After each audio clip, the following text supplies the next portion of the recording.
driving from Limon on the east coast of Costa Rica to San Jose, the capital, in el centro de Costa Rica.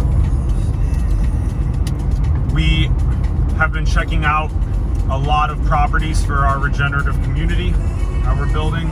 S3, Spirit Science Sanctuary, Science Spirit Sanctuary. It's exciting stuff. We stayed on a farm for 2 days, one night. No electricity, no nothing, just nature. Straight up.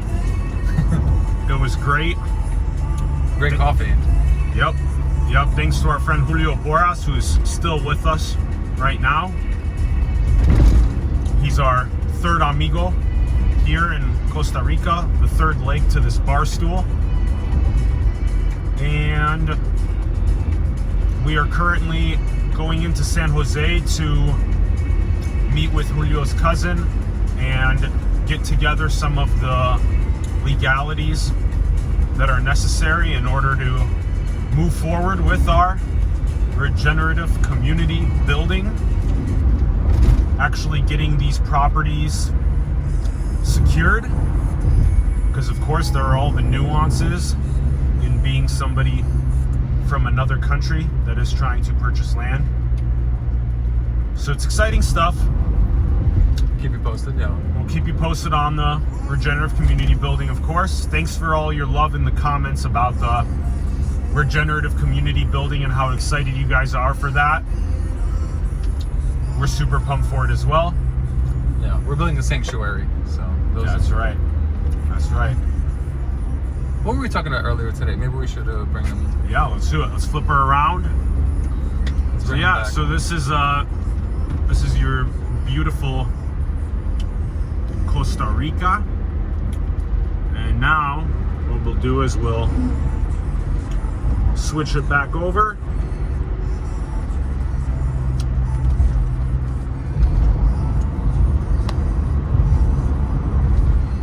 Is it wide angle? Yeah, it's wide angle.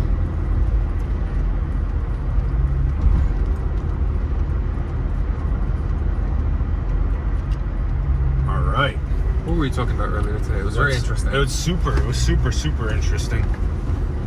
Okay, looks like we're good on the view. I could just bring it a little bit over towards Tristen, like that, and we should be good to go.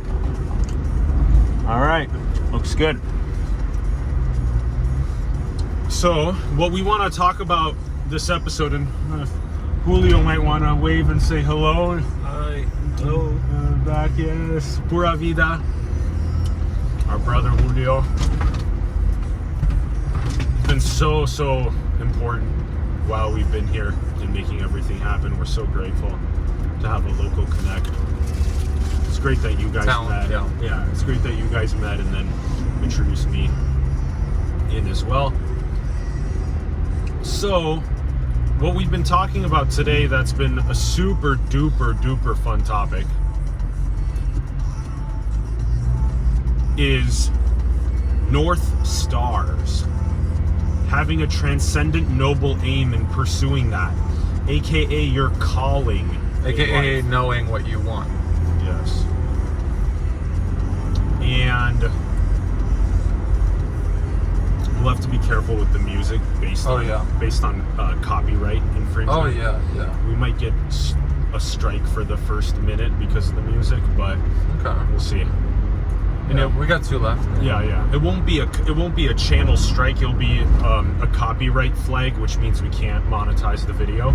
Okay. There's some interesting nuances to that. So even if it's only for 1 minute that we play the song, that the artist can claim the entire 50 minutes of advertising revenue, which doesn't really make sense if it's 49 minutes of content without.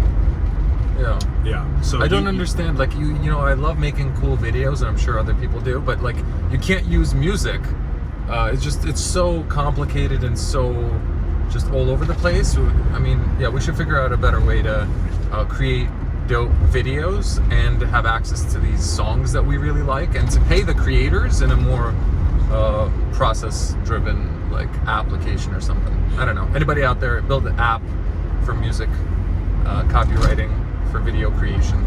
Yeah, like right now the way it works is that if you have a YouTube library, free audio library, you can take creators' music and use that for free.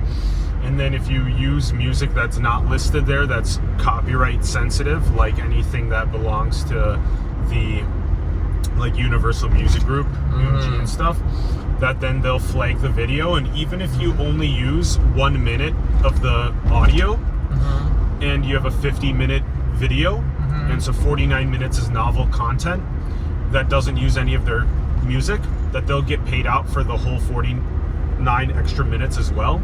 And so YouTube's sort of next step, potentially algorithmically, is to maybe pay for Fractional revenue. That makes perfect sense. Yeah. So we can use songs throughout and then pay artists and creators throughout. That makes better sense, yeah. But then also the producer of the video, because they made something novel, still deserves a chunk of it instead of zero. Well, isn't that whole like digital, the what is it? NFT, NFTs. non-fungible tokens, Can you kind of give a little brief about that? Because I've been hearing interesting things, and I would like some context on that. Yep.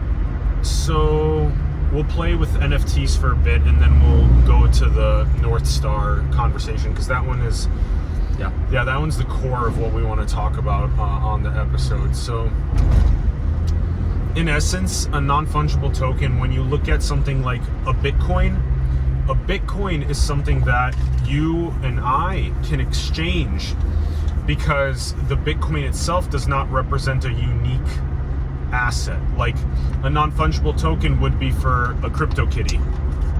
The CryptoKitty is a specific CryptoKitty that is only, if it's a Tristen Tyler Blake CryptoKitty, it's a CryptoKitty that looks like you, that's wearing a little Code Network sweater, right? And it's doing its little dance at the disco, right, with the little disco ball that's spinning. And that's one digital asset, that's that, and nobody else owns it except you. You made it, you own it. So you have an NFT ascribed to that, a non-fungible token. So it's for a specific digital asset. And how do you turn that into something that, so for example, so let's just say I create a cool, maybe a banner for like an event or something, right? Like some cool art.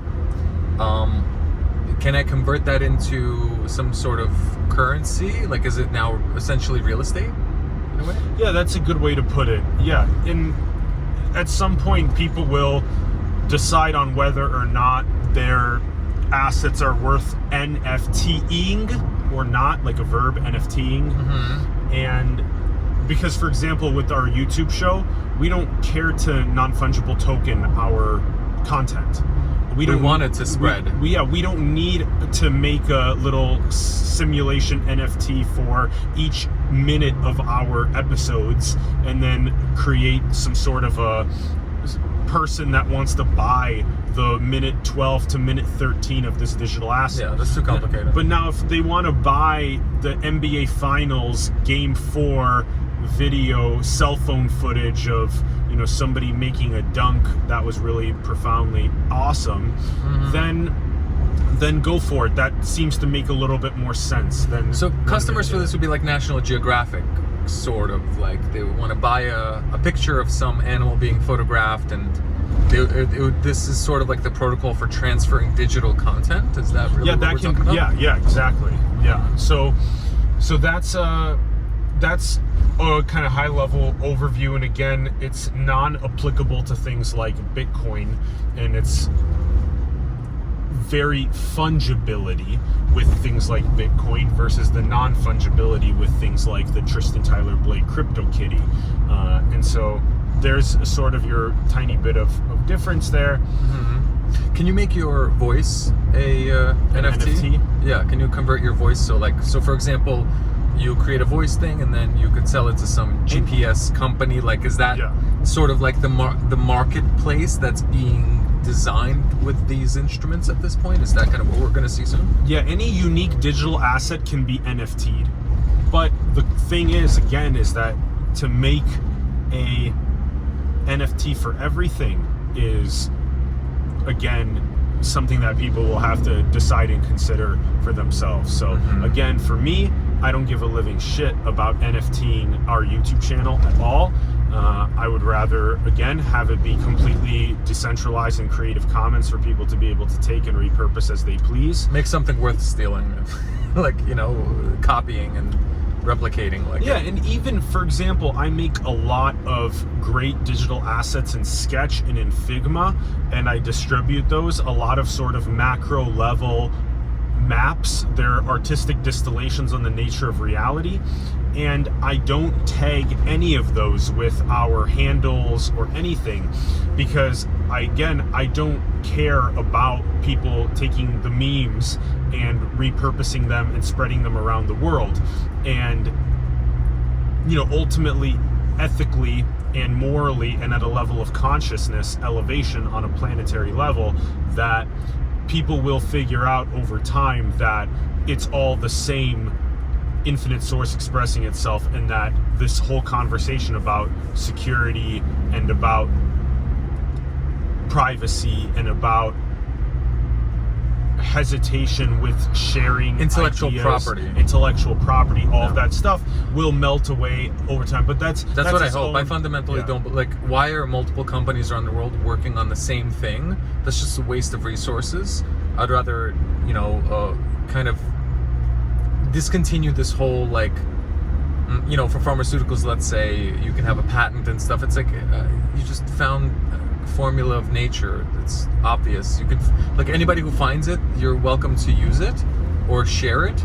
You know, you can't really patent a piece of chemistry that's just a piece of nature. I don't know. This whole IP landscape is overly complicated, and it's protecting industries that need to revolve. Yeah, totally. So the North Star conversation is really important to Tristen and I, because not only in High Level Perception, which we published in November last year, did we really focus on, in chapter 2 especially, on seed theory, we focused a lot on North Star perception, and it was a big overall theme throughout this analysis of the most genius people that have ever lived and died before us today, is that they had a transcendent noble aim that they pursued vigorously throughout their life, and that they dedicated their entire soul essence to that, and that brought them lots of daily meaning and purpose and fulfillment, because what they did was go so hard towards achieving some sort of a goal that would maximize human potential in a way. And Tristen and I have both identified for ourselves that has been a mission critical component of our lives, as well as in other people. We've noticed that when they do that it makes their life so much better. You know, one of the interesting conversations that I have with a buddy of mine, you know, we have kind of a different way of identifying meaning and purpose and wants, right? What do we really want? And, you know, I've always been very kind of like comfortable with knowing what I want, and I just go and get it. I sort of sense, oh yeah, that's what I want intuitively. And it's so, and this friend of mine, you know, he always describes that, oh, well, that's not kind of the standard. Other people don't work like that.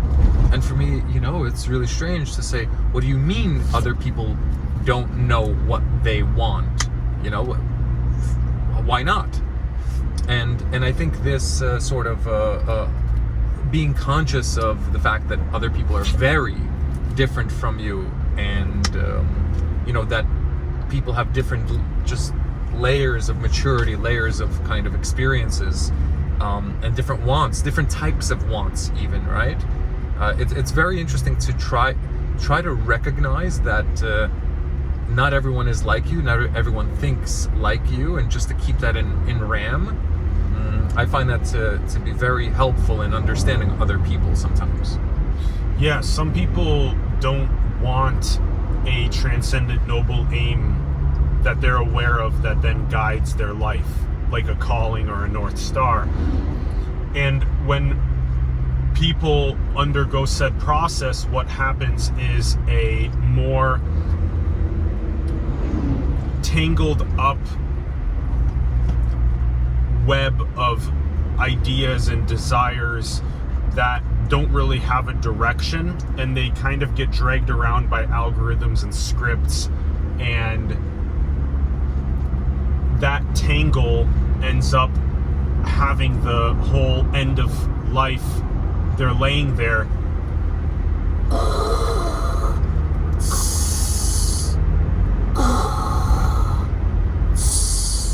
and as they're laying there on their deathbed, there's a thought that, why when I was 20 did I not pursue that idea?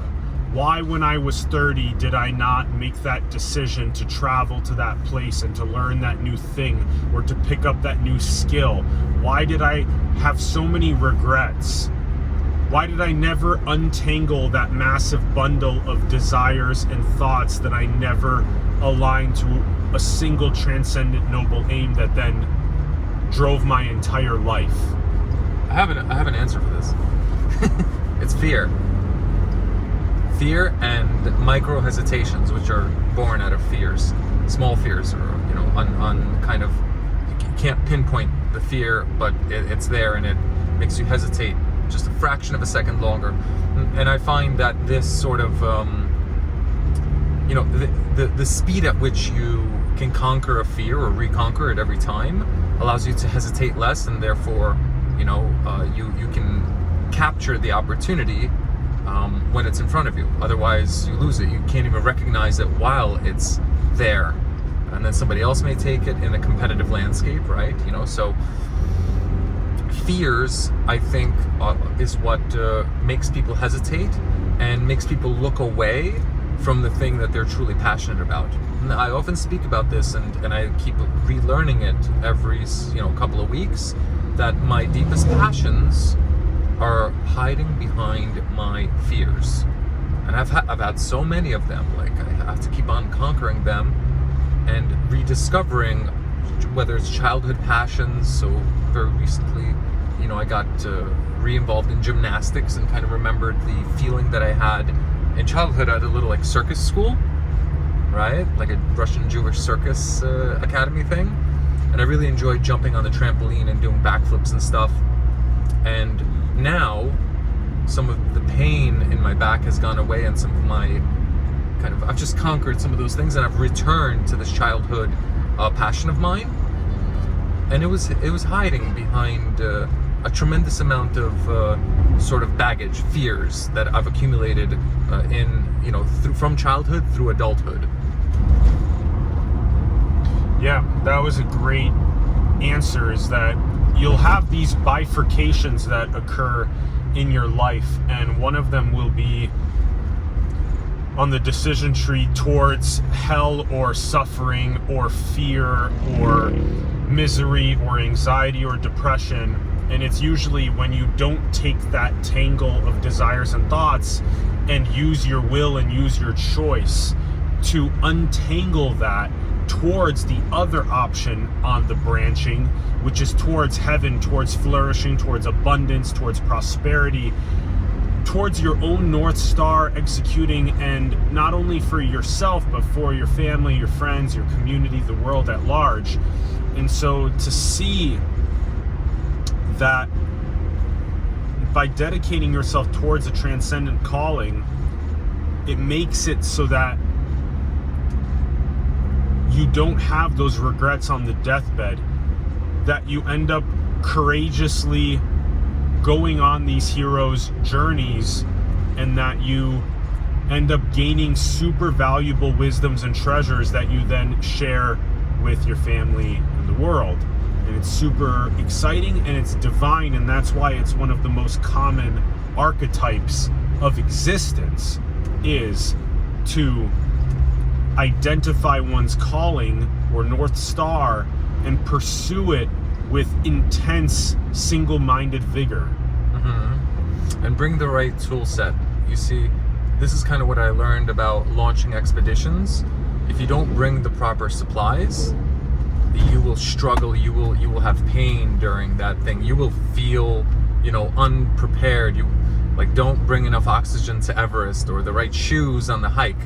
And I think experience and kind of just doing it a few times really teaches you what gear you need to bring with you in your utility belt or your experience, essentially like module, right? Like which experiences can you use to navigate a situation or an environment successfully. So also bringing the right tool set is critical. And these are fun to kind of prep and prepare almost like a bag before you take a journey.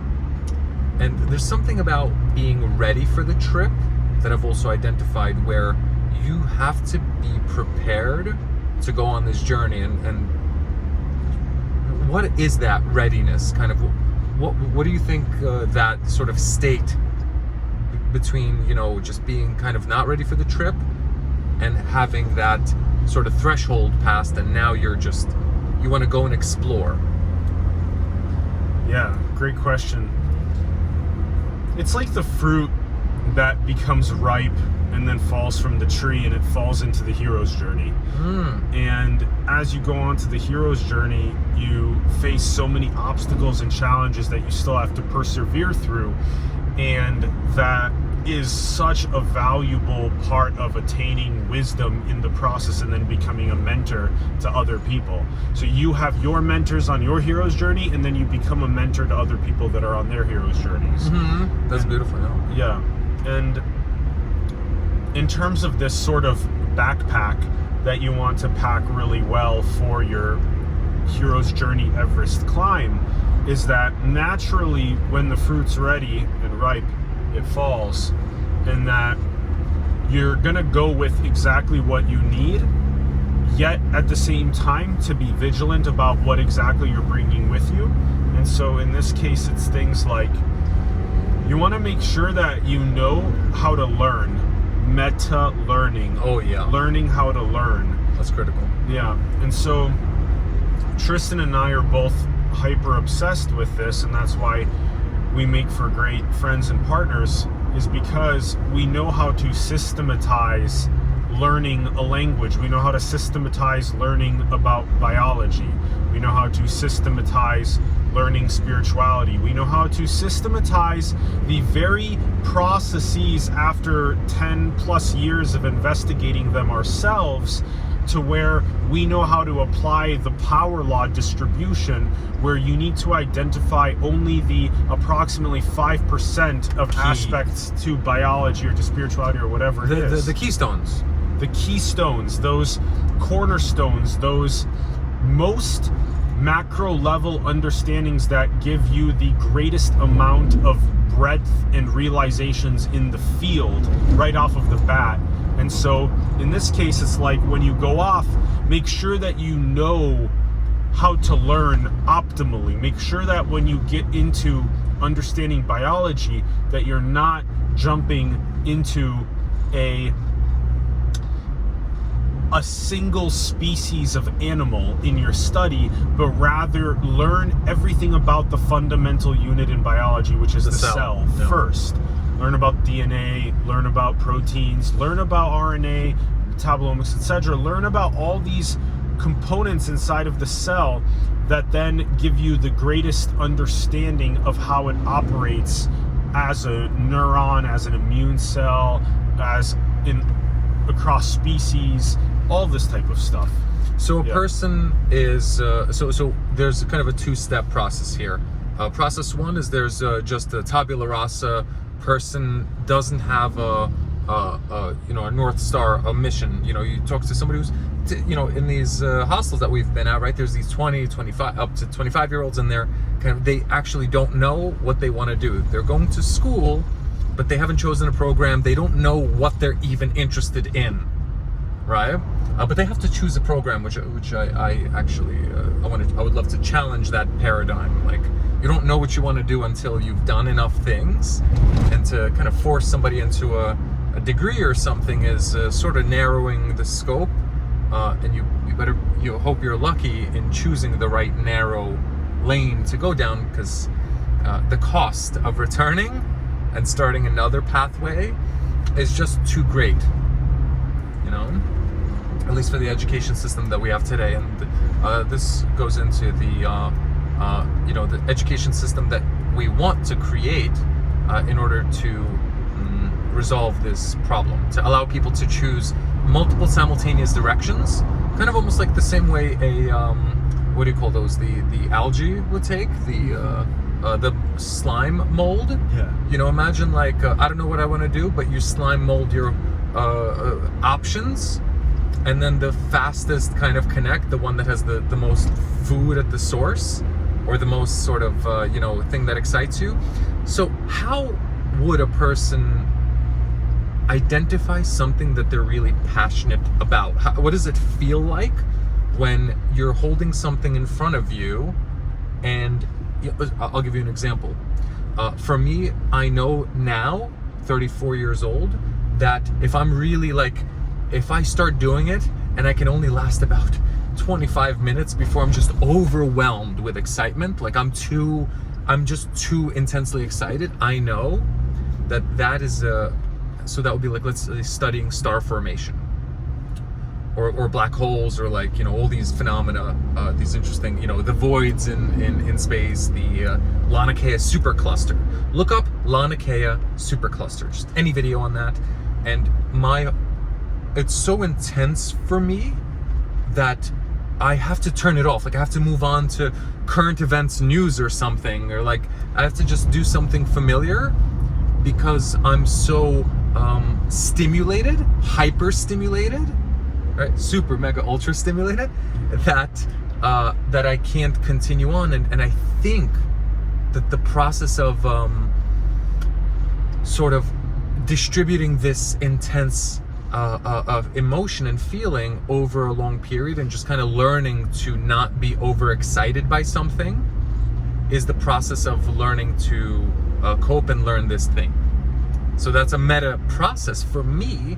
If I'm too excited, I recognize that that's immediately a deep passion of mine, and I need to almost desensitize myself to the excitement of that thing. I literally become afraid of how exciting it is, right? Success. You become afraid of how successful the possibilities. Imagine this thing actually works out. You get so overwhelmed with excitement that you stress, that it's hard to sleep to a certain extent, right? So, desensitization through just repeated interaction with it. 5th, 6th time, you're already more like, I've been here before. It's not as scary as it simulates. And that's the funny thing. If you really watch your fears, actually, fear can, it's not ugly. It's the truth. You're afraid of the true information. That's actually always it. You're never afraid of bullshit or something wrong or, fantastical. You're always afraid of the truth. And that's exactly where you need to look in order to find A, what's been missed, or B, stepstones to the next path. The truth cannot be ugly. Yeah, that was great. So we have this sort of slime mold analogy where we've talked about this like a buffet also in high level perception over the last couple of months, where you want kids to have a buffet of options for them to be able to pursue their North Stars and callings, for them to figure out, to grow out like the slime mold. And then, like Tristen described,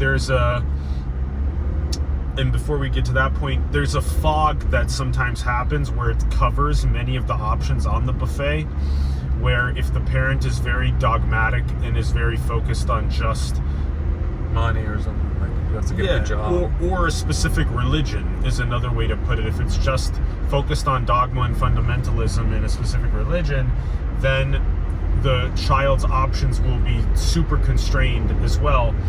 And then similarly, if the parent is obsessed in pushing their child into just business, become a lawyer or something, or lawyer, doctor, and so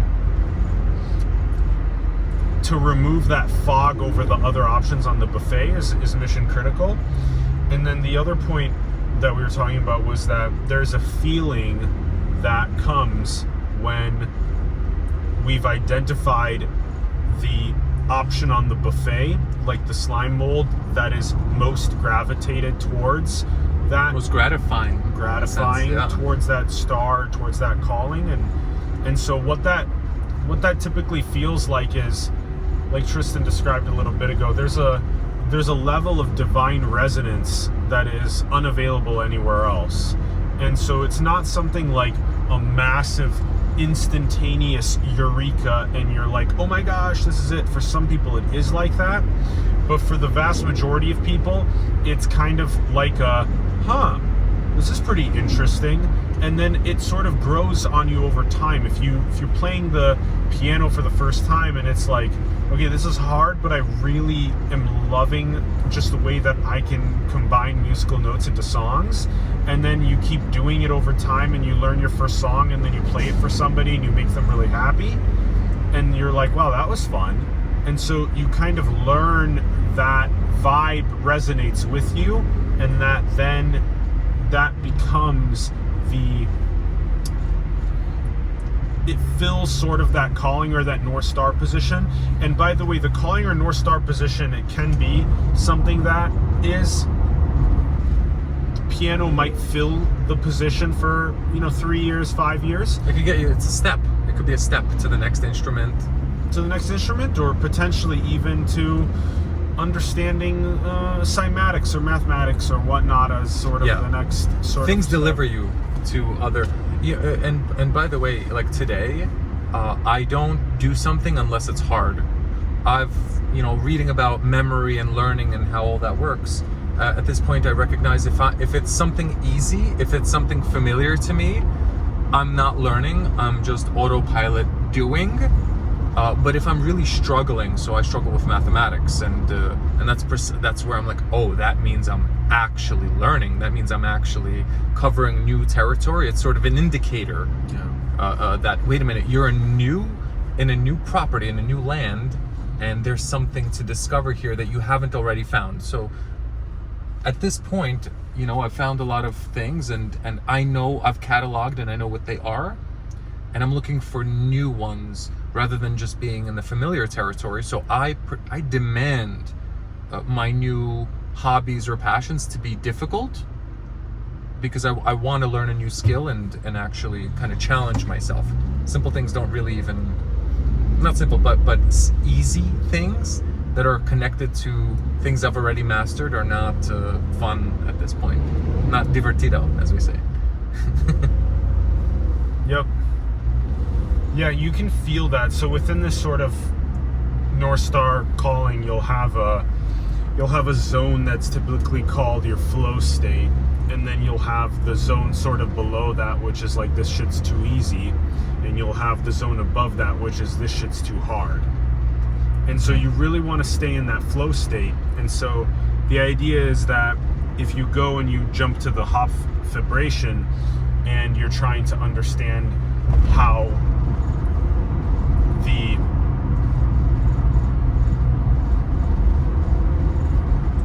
quaternions work, that you're probably going to be in the too hard zone, and that you'll probably, for me, I felt a similar thing as Tristen was describing, where I was like, holy shit, I'm actually really hardcore learning some stuff about math right now. And that it felt very flow statey, but it was definitely borderlining on the too hard. And so you almost know, you're like, okay, well, don't push it. It's a natural, intuitive feeling. Okay, well, don't push further than this into the hardcore mathematics, but ease a little bit back into the kind of explain like I'm 5 macro level understandings of where the hop vibration is actually practically explanative in things like the way that the helical movement of the solar system around the black hole in the center of the Milky Way is visualized, and the way that also is mirrored in the as above so below phenomenon of the DNA double helix. And so the too easy is usually where most people find themselves, which stable. They kind of sit there and enjoy sort of feeling comfortable.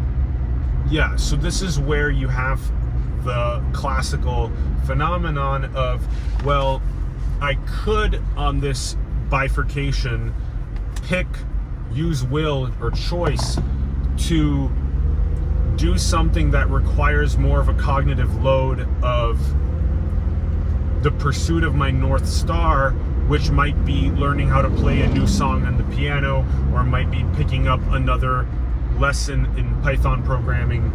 And the other option on the decision tree is to go out to the bar with my friends, or it's to watch a familiar YouTube video, something you already know, or even a distractive Netflix show or whatnot. And so very sedative show. Mm-hmm. And so to view your North Star trajectory and your entire calling in life as a series of bifurcations where you're constantly undergoing the choice or the will to delay your gratification towards something that's divine and transcendent versus something that's instant gratification oriented, it's a really profound visualization for perpetually choosing the delayed gratification options. So how would one go about kind of finding this North Star or identifying it? You know, is it a feeling you get? So, for example, hop vibrations, right? Very interesting, mathematically complex, requires a tremendous amount of geometry, you know, kind of non-Euclidean geometry stuff, whatever. And, you know, there's symmetries there. There's a bunch of words that you don't understand, and they require their own sort of context. And when you look into any one of these words, you don't understand that what words are being used to explain those concepts. Now, so here's a key concept that I would really love to deliver to everybody in a very clear and simple, you know, 5-year-old language. You can learn any phenomenon that exists in our current reality, you know, if you want to. So if there's anything you ever wanted to understand, whether it's how the sun works, how does biology, you know, how does the DNA and we talked about this work earlier when we talked about meta learning and power laws. Yeah. So you really want to go from the most simple fundamental units like an octave when you're playing piano to understand how the octave works, to understand how the fundamental unit in biology of the cell works. So a technique for this that I wanted to share is essentially, and like everybody should be doing this all the time, write down any new word that you don't know the precise meaning of, and it could be a technical term, or it could be a you know, an actual word, like you know, a beautiful word of some sort, right? You need to write them down and save them and just define them later, kind of like read about them. So you need to fill your vocabulary. You do. You need to grow your lexicon. You need to grow your nomenclature. You need to grow this mental lattice work that you have. And this is part of the school pedagogy that we're building out, where you'll grow your own and visualize your own unique lattice work that will then enable you to do things like build a fire and wire repeatedly in neuroscience so that you actually retain the information that you're learning and you make novel connections between those fields. And so in this case, it would be something like, only a couple of years ago did I even learn that the word metaphysics exists. Mm-hmm. So I never even knew that there was a word for the study of the nature of reality. I never even knew there was a word for that. And so, again, having added that to my nomenclature, to my lexicon, into this lattice work, now I'm able to more easily reference the study of the nature of reality. I'm able to look at the more nuanced intricacies of that. So if you take that concept and then you define it yourself, and then you go and you read the Wikipedia about it, you go and you read the Stanford philosophy documents about it, and you just repeatedly search for all of the world's most profound metaphysicians that have ever lived and died before you. It's a formula, yeah. And if you truly feel like you're obsessed with the study of the nature of reality, you will come to the same one end about our infinitude that all of the others came to. And it's the same truth with biology as well, is that if you go and you study the fundamental unit in biology, you will over and over again recognize that DNA, RNA, proteins, metabolomics, the stem cell differentiation, the animal, plant, fungal, human kingdoms expressions of said biological expressions, you will absolutely come to the same one end if you go really hard, and you can get it done in 3 years or 5 years instead of 30 years. Yeah. And so absolutely. that's a main core of what we are talking about in our pedagogy. You can certainly concentrate a lot of these ideas into understandable packages and really get a sense for how DNA works. Now the details, the kind of going in deep into the, you know, alleles and the expressions and all this stuff, you have to build that onto those kind of trails on top of a sort of standard database of knowledge, of kind of a lattice work of information. So I just heard the word obsession, and for me, that's always if somebody's obsessed about something, that's an indicator that they found their North Star, or they're full speed ahead. This is, you know, a direct path, right? Almost one-way ticket. That's a prerequisite for knowing what you want. Sort of like, well, once you know what you want, you become obsessed in achieving it, or just obsessed about a certain concept. Is obsession something that everybody experiences, or is it more likely in some people? Kind of, and is it even, you know, sometimes it can be destructive in terms of an ultra obsession, right? You forget to eat and sleep because you're working on your app and whatnot. So let's talk a little bit about obsession, because I personally, I don't do things unless I'm obsessed by them. It's just I don't see the, you know, you can't create anything unless you're obsessed with the object.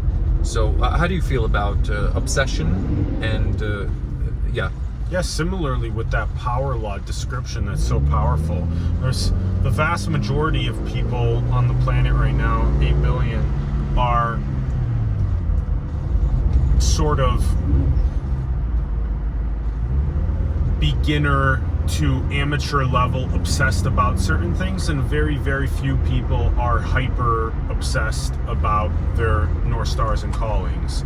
And so it just follows that power law distribution, and that some people are also, like you were indicating, obsessed about ice cream and pizza and Netflix, and other people are obsessed about curing cancer. And so you're gonna get a destructive obsessions like cocaine, and you're gonna get a positive obsession like providing 1 billion people that don't have access to clean water with it. Yeah. So, and we had an awesome conversation yesterday about really, you know, the people that are the most creative can also have the same turnkey for destruction. Like, it's just as easy to create the world as it is to destroy it. Yeah, Tristen used the example of, you can, with your genius, you can make precision medicine or precision missiles. Yeah. So, and I personally, I struggle with this, because as an inventor and, you know, somebody that plays with technology and just experiments with new forms. This is actually exactly where spirituality, morality, ethics comes into play, is that when you combine your science, technology, engineering, which is you can either make precision missiles or precision medicine, with spirituality, morals, and ethics, what happens is that the pendulum swings more and more towards precision medicine and away from precision missiles. Now, I am currently essentially, I have a strategy to maintain the positive technological sort of spirit, right? I am in this state where I'm focused on learning about stem cells and medicine and how to heal the body and the mind. But when I'm in a dark mode, in the sense of maybe I'm financially strapped, or maybe, you know, somebody cut me off and I'm angry, maybe kind of somebody, you know, I just feel underappreciated, right? And we go through these waves, whether they're real or not is irrelevant. We all feel them, and it's during the moments of your sort of weakness, your fog, that you forget the important lessons, and you forget sort of your North Star, and you just grab onto anything that's nearby. You sort of go into this sort of fear mode. We were talking yesterday that we don't like to listen to our fears because they're so, they're intense, and the amygdala wants to say something, but you have to ignore it and use the prefrontal cortex. You have to give yourself a second to get back onto clarity and stable ground. So I personally find that music and dancing actually brings me to joy. It's like I have these two neuro tilts that communicate with each other, and the warrior Jew only puts down his sword or his weapon when the music man is playing an instrument. And we've been talking a lot about this kind of war dance dichotomy, right? I see there's literally no difference between war and dancing. Capoeira, fighting, it's converting fighting and like impact into art and dance. These tribal sort of the New Zealand, the Maori and all these different tribes, they dance they literally dance with like war instruments, but they make it into beauty. And I personally believe that we can convert our war lust into profound music and dance. And that's my goal, is to remember how much I enjoy music and to always steer towards dancing and music and family and love versus conquest, war, destruction. I'm very open about this. Like as a man, I would love to thrust a spear into a competitor. Just I hear it. I know myself. I would love to go to war and win, to conquer. I would love to take a city. I would love to conquer this city right here. But the question is, imagine everybody wanted to do that. There's no room for survival. Our species isn't worth preserving if we're all going to be this kind of ape conquer sort of primitive lizard thing. I think today, even if you feel the need, the compulsion to conquer and dominate, well, at this point, I like to surrender and try the other way. Like I really, learn how to lose, learn how to not fight. It all boils down to, do you know yourself? At the end of the day, it was written on the top of the Temple of Apollo at Delphi 2,500 years ago. It's been talked about for millennia. Know thyself. What does that mean? Know thyself as the ultimate. Know thyself as the absolute. Know thyself as the highest, expressing itself endlessly. And you are that, and you are the form and identity that you've taken on right now. And it's exciting and it's playful, but it's a costume. And you're in a play that's on an eternal stage, and that most people are obsessed with their costume, and therefore they have these tendencies or these habits, as Tristen has indicated, where they're like, why don't I drive my spear through the heart of somebody else? Or why don't I conquer this land? Why does the world have such a tight line with war? Why? Well, it's because they don't know themselves. They don't know themselves because they think that other people are actually belong to some sort of other thing, when it all belongs to the same infinite source expressing itself, in that we are all that. So under the costumes is the one heart. Under the costumes is the one heart. And if you don't know that, you're going to have tendencies of malevolence that arise. And or self-destruction. And when you do know that, when you do know thyself, what happens is malevolence dissolves. Yeah, When yeah. you truly know the one heart, when you truly know it, it dissolves. You know what else it says on the Temple of Delphi? There's 2 other Delphic maxims, yeah. Mm-hmm. I actually, the one that really resonates with me is nothing in excess. Yeah, nothing in excess, and the other one is surety brings ruin. Those are the 3. Nothing in excess for me, you know, because I'm very excessive, like as an obsessed guy. Like if I do something, I do it intensely. Some would say too intense, just all in. And you know, it's like one of the things that I've been learning in these. This funny, it kind of counters a lot of the principles of what we've been talking about, because nothing in excess when it comes to drinking 6 glasses of wine per day is a good idea, but nothing in excess when it comes to pursuing your divine transcendent noble aim is, well, hold on a second, maybe I should be very obsessed about that and focused on that, but I shouldn't go so far into obsession and excess with my North Star to hurt myself, that I forget to stretch my body, that I forget to take just 8 hours of sleep, etc. So yeah. It is a very strong... Entrepreneurs have this, you know. It's a very strong aphorism, and yet at the same time, remember that what you put into your North Star position does deserve your absolute highest sacrifice, excessive, perpetual. When you actually, you know, so it's funny how many, when you actually achieve one of your goals, you actually get what you wanted sometimes, you know, and it's... We're at 52, so let's wrap sometimes in here.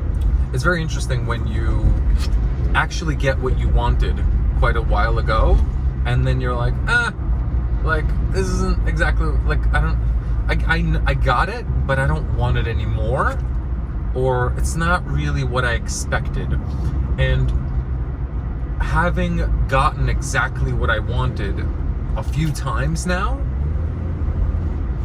and getting another chance to, you know, I'm so grateful for multiple chances to get what I want, and then to try again, to not be forced to stay with the thing that you wanted the first time, right?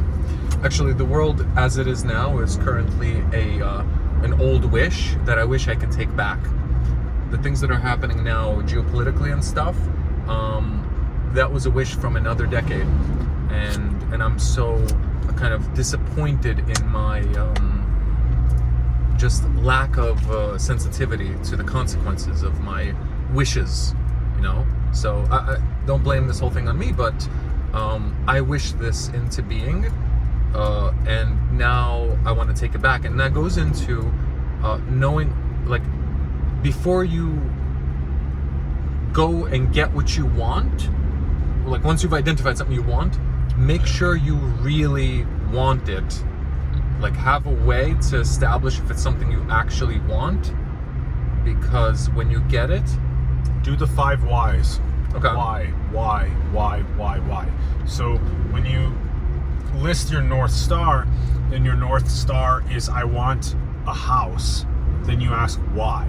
yeah. And then you go, because I want shelter. And then you go, why? Because I want to feel safe. And then you go, why? Because I feel unsafe. And then you go, why? Because, well, I don't know why I feel unsafe. Maybe it's because of something that happened in my childhood, or whatever it is. Yeah. And so the 5 why activity is good. And then if you sort of perpetually structure the 5 whys more and more towards something that actually is a transcendent noble aim, that's not something that's just material. So there's a big difference between your calling, or your North Star being a house or a sports car, versus when it's a giving the billion people on the planet that don't have access to clean water, yeah. or solving one of the greatest energy challenges of nuclear fusion, etc. Fusion physics, yeah. Plasma physics, yeah. So over and over again, ask yourself these why questions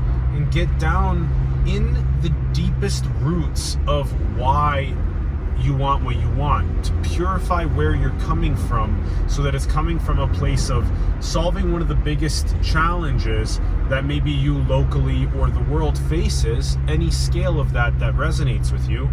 But then where you're coming from in terms of, are you doing it purely for service to yourself and your family, or are you doing it in the world, or are you doing it from a place of trying to extract a house or a sports car or whatever out of the equation so that you can feel secure, feel something that you feel is currently lacking. Yeah, that's working on the underlying thing. You know, it's interesting, like oftentimes you speak to people and they want things that they already have and they don't know it. Like they already have, you know, some people will say like, oh, I need to make $1 million so I could go traveling. And it's like, why don't you just go traveling now? It's like, and there's no reason why they can't, other than this condition that they've set in order to artificially distance themselves from the activity or the required kind of acts. You know, oh, I'll do this once we move to a new place. And this is basically, sometimes people put sort of blockers in front of their goals that are artificial and have nothing to do with actually achieving what they want. Mm-hmm. So it's quite interesting to watch people oftentimes have something that they think that they want. Well, so summary is North Star / calling / transcendent noble aim. Hone in on that as deeply as you can, repetitively. Untangle yourself from the mixed bag of frequencies, thoughts, feelings, desires, compulsions, emotions, behaviors, patterns that don't give you a clear daily meaning and purpose, and something that you can contribute to yourself as a deep responsibility, to your family, to the world at large. So untangle those mixed frequencies towards a calling, noble aim, North Star that is divine, and perpetually hone in on that on a daily basis. And you'll, as is said in the Sanskrit tradition, karma yoga, you surrender the fruits. Don't pursue the fruits. Purify where you're coming from so that your North Star has nothing to do with you obtaining some sort of material possession, but rather through your perpetual service, you will inevitably gain from that process as well, which is mission critical. Yeah, kind of I really like that a lot. You know, don't be extractive, kind of be in the sense giving and sort of shepherding. Yeah. Perfect. Yeah, that was a great discussion. I really enjoyed that. That was a good one. We love you guys. Love you, Tristen. That was great, bro. Yeah. That was great. Show them a little bit of the thing. Yeah, we will. All right. So let's write in what you want into the discussion thing, like because the most exciting thing about figuring out what you want is actually meeting others that want the same thing and accelerating that process, kind of getting there faster together. Which is why we're building S3. S3, right? Exactly. Yeah. So finding your community becomes a lot easier once you can accurately verbalize the thing that you're searching for, and just ask anybody, you know, the other people that are in the same sort of, that know that vocabulary, and right away you have something in common that you can work towards, which is really fun. Yep. So leverage the simulation community. Let us know how you feel about the episode in the comments below with your North Star, with your callings. Share those in the comments. See if you guys want to send each other some direct messages and collaborate and create together. We do also have our Sim Club option as well. By joining the channel, you can check that out. And also, if your video brought you value, give it a like, subscribe if you haven't, share the video with other people that you feel like this would resonate with. And we adore you very much. Love you infinitely. Thank you for tuning in. And this will probably be the last pod that we do. We have a lot of sort of legal stuff that we have to take care of in order to make this regenerative community happen before we both leave Costa Rica and then come back to continue architecting. So adore you. Stay tuned for that. And we're pumped to share that with you as well. All right. Much love. Bye-bye. Bye.